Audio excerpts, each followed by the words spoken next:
السلام علیکم اوریدونکو، زیم منظور تاثیر او تاسو ته په نننی پروګرام کې هرکلی وایم.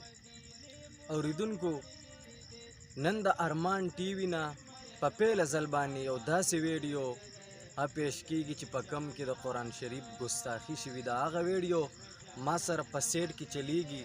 اول تاسو دا ویډیو وګورئ، هغې نه پس به زه تاسو سره په دې ویډیو باندې خبرې اترې کوم.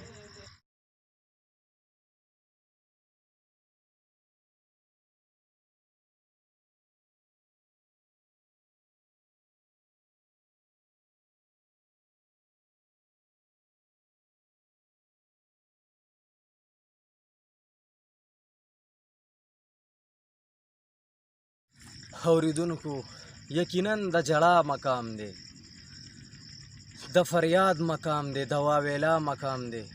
ځکه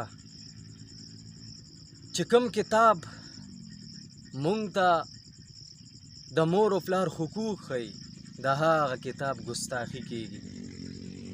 په کوم کتاب کې چې زمونږ د ګاونډي حقوق بیان شوي دي، په کوم کتاب کې چې زمونږ د رشتې دار حقوق بیان شوي دي، هغه کتاب نن سوځېږي. د جړا مقام دی، د واویلا مقام دی. الله تعالی په خپل قرآن شریف کې فرمایي: انا نحن نزلنا الذکر و انا له لحافظون.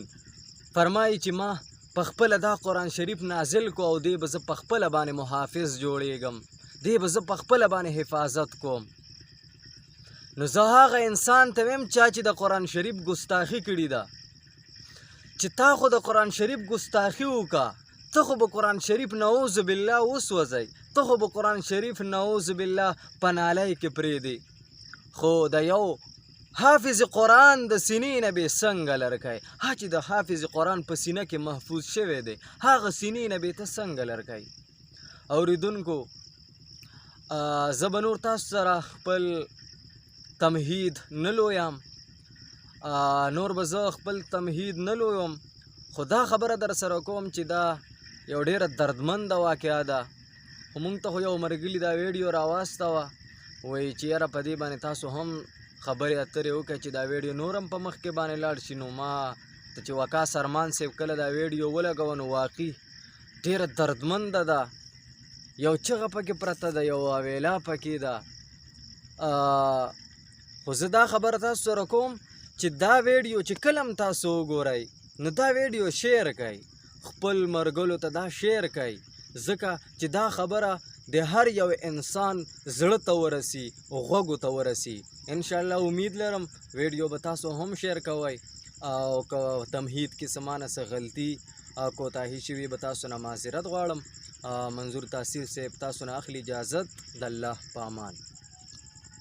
अगर आप इस चैनल को सब्सक्राइब नहीं किए हैं तो प्लीज सब्सक्राइब जरूर करें और बेल बटन घंटी को दबाना ना भूलें।